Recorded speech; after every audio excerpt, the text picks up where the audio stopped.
Hace exactamente 25 años llegó a las pantallas de cine una película que rompió el monopolio de Disney en el ámbito de la animación. Y no solo eso, sino que lo hizo burlándose de las películas de la propia Disney sin ningún tipo de disimulo. La película enamoró al público, marcó a una generación y cambió las reglas del juego, no solo en el ámbito empresarial, sino también en cuanto al contenido de las llamadas películas para toda la familia. Mezclando chistes que serían realmente asquerosos si la animación hubiera sido más realista, con otros que solo podían entender los adultos y una inesperada moraleja final. La película encandiló a los niños y a sus padres. La película en cuestión se llamó Shrek.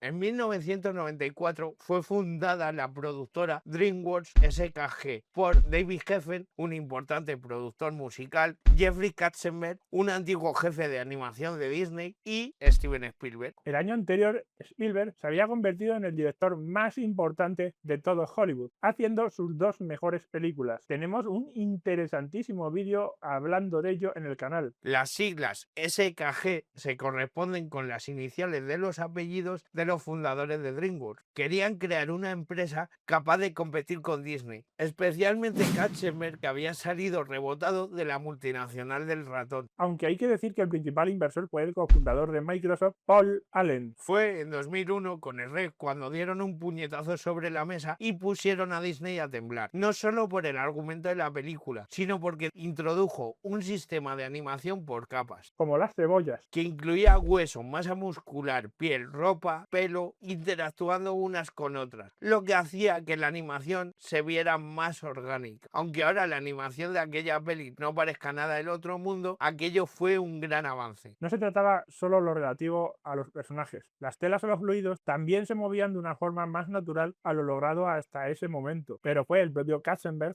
el que dijo que aquellas innovaciones serían superadas rápidamente por la propia evolución de la animación por ordenador. Sin embargo, a pesar de que sus técnicas de animación han sido ampliamente superadas, el REC sigue siendo una película muy querida por el gran público. Como suele ocurrir, tras el éxito inicial, se convirtió en una franquicia. De hecho, está programada una nueva entrega para 2027. Pero en estos casos, a nosotros nos suele importar más la película original que todo lo que viene después. Así que la pregunta que quiero responder es: ¿por qué Shrek sigue funcionando 25 años después? Como suele ocurrir, el REC no habría triunfado ni calado hondo entre los espectadores solo con sus técnicas de animación, si no hubiera contado con un gran guión. En el éxito del guión quizá tuvo que ver el resentimiento de Katzenberg hacia Disney, porque más que parodiar los cuentos de hadas, especialmente aquellos famosos por haber sido adaptados por La Casa del Ratón con voz de pito, se ríe constantemente de ellos. Todos los personajes de dichos cuentos, exhibiendo una forma de ser distinta a la que Disney nos había mostrado, sorprendían y gustaban al mismo tiempo. Por ejemplo, la escena en que Gepetto vende a Pinocho por 5 chelines. El desprecio de Geppetto hacia Pinocho, tratándolo como un simple muñeco, el desprecio de Geppetto vendiendo a Pinocho, el desprecio de Geppetto hacia Pinocho, joder, el desprecio de Geppetto,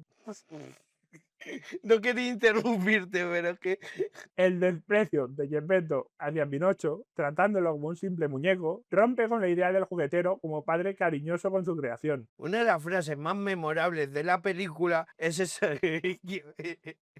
Hostia, pues como empieza con la risa tonta. Una de las frases más memorables de la película es esa en la que Lord Farquaad dice aquello de: Es posible que algunos muráis, pero ese es un sacrificio que yo pienso asumir. retratando de forma magistral a todos los dirigentes políticos cuando mandan a las gentes de sus pueblos a morir a la guerra o apretarse el cinturón porque la banca ha entrado en una crisis creada por la propia banca, mientras ellos mantienen o incluso aumentan sus sueldos. Por no hablar de sus fiestas y esas cosas. Sin embargo, el guión no es bueno por sus personajes secundarios y cameos, sino por la trama principal. Esta mezcla la historia original de Shrek, un cuento infantil, con la parodia de los cuentos de Disney. Además, los personajes deben superar sus complejos y carencias. crecer y desarrollarse como tales. El propio Shrek finge que no le importa que le vean como un monstruo y por eso es desagradable con todo el mundo, pero en realidad se siente solo. Asno tiene el mismo problema, también se siente solo. Su actitud, en cambio, es la contraria. Se comporta como un pesado mendigando amistad, pero quiere imponer esa amistad sin hacer caso de lo que piense el otro. Por su parte, Fiona es el personaje que protagoniza los dos grandes plot twists de la película que sorprendieron al público. Por el día, es una bella princesa. Por la noche, un ogro como Shrek. Fiona se avergüenza de esto último y debe aprender a aceptarse. Se podría discutir si estos temas están mejor o peor tratados, pero lo cierto es que son temas de gran profundidad, mucha más de la que se espera de una película para niños, con un ogro cuya gracia es tirarse eructos, ensuciarse con barro o sacarse cera de la oreja. La película por momentos es una buddy movie, en la que dos extraños en principio incompatibles, Asno y Shrek, se terminan convirtiendo en amigos inseparables. Y al mismo tiempo es una historia romántica entre Shrek y Fiona, que trata de hablarnos de la verdadera belleza. Aquí hay que matizar el mensaje. Aunque la intención es buena, aquello de que lo importante es ser uno mismo y no la belleza exterior, negar la existencia de dicha belleza es negar la realidad. Quizá este sea el punto más cuestionable de la historia. Sin embargo, la película nos transmite el mensaje de una forma que funciona, haciéndonos creíble su giro final, en el que descubrimos que la verdadera apariencia de Fiona es la del ogro y no la de la princesa. Si te parece que te hemos hecho un spoiler, has tenido 25 años para verla y no has querido. No te quejes. Y del mismo modo funciona la reacción del rey al contemplar a Fiona como ogra y decirle que es hermosa. De hecho, toda la escena de la boda es una parodia no ya de las películas de Disney, sino de las películas románticas en general, con algún momento que recuerda a La princesa prometida. Pero el giro de Fiona funciona, entre otras cuestiones, porque a lo largo de la aventura vemos que ella también disfruta de las cosas de ogro de las que disfruta el rey. Es decir, el guión hace encajar su comportamiento con la revelación final, por lo que ésta no se convierte en un pegote forzado, sino que encaja con lo que hemos visto a lo largo del film. Un capítulo aparte merece el villano de la historia, Lord Farquaad. Para empezar, su nombre en inglés suena muy parecido a un insulto que no vamos a reproducir aquí por si el algoritmo y esas cosas. Con tu pronunciación en inglés no creo que haya problema. Calla, hombre. Algunos le encuentran similitudes al príncipe Humperdinck de la princesa prometida. Su traje es parecido y ambos son los malos de sus respectivas películas que quieren casarse con la princesa para ganar más poder. Además, la escena de Farquaad hablando desde lo alto de su castillo recuerda el momento en que Humperdinck presenta a Buttercup como su prometida. Cuenta la leyenda que el físico de Farquaad, especialmente su rostro, se basó en la cara de Michael Eisner, por entonces director ejecutivo de Disney, con el que había chocado Katzenberg antes de su despido. Pero lo cierto es que Farquaad y Eisner se parecen como un huevo a una castaña. En realidad, Farquaad está inspirado en la película de 1955 Ricardo III, adaptación de la obra homónima de William Shakespeare, protagonizada por Laurence Olivier. Así que al final no se parece ni a Eisner ni al villano de la princesa prometida. Los paralelismos entre Shrek y la princesa prometida son la inversión de algunos roles típicos de los cuentos de hadas, como que el villano típico es el protagonista que ha de rescatar a la princesa de las manos del príncipe. y que ambas pelis comienzan con alguien leyendo un cuento. Otro de los puntos a destacar del guión de Shrek me parece que es el hecho de que hay escenas que contienen mucha información a distintos niveles de forma completamente orgánica, como el momento en el que Fiona quiere extraer la flecha que Shrek lleva clavada. En ese momento se cuentan varios chistes seguidos, pero al mismo tiempo se desarrolla la relación entre los personajes. Para empezar, Fiona manda a Asno a buscar unas flores azules con espinas rojas, algo rarísimo, para quitárselo de en medio. El chiste está en que Asno enseguida encuentra esas flores, pero no la distingue porque es daltónico. Al mismo tiempo, está ocurriendo que la princesa está intentando extraer la flecha de Shrek y se produce un momento rocambolesco. Lo que termina con Fiona y Shrek tumbados juntos, en una situación tensa propia de las comedias románticas, que nos habla de la atracción que sienten el uno por el otro. Pero justo en ese momento les encuentra Asno y parece que se va a generar un conflicto entre ellos porque él descubre que le mandaron a por las flores para quitárselo de en medio y estar a solas. Entonces Shrek reniega de Fiona, lo cual hace que ella se disguste, pero la reacción se limita a extraer la flecha. Entonces Asno ve sangre y se desmaya. Entregar se nos muestra la forma de ser de los personajes y la dinámica que hay entre ellos. Con solo esa escena podría bastarnos para conocerles. Todo aderezado divertido con chistes que fluyen de manera orgánica sin que nada parezca forzado. Me gustaría hacer mención al doblaje de Shrek y Asno, que en la versión original fue llevado a cabo por dos actores cómicos consagrados como Mike Myers y Eddie Murphy, pero para el doblaje en español de España los encargados fueron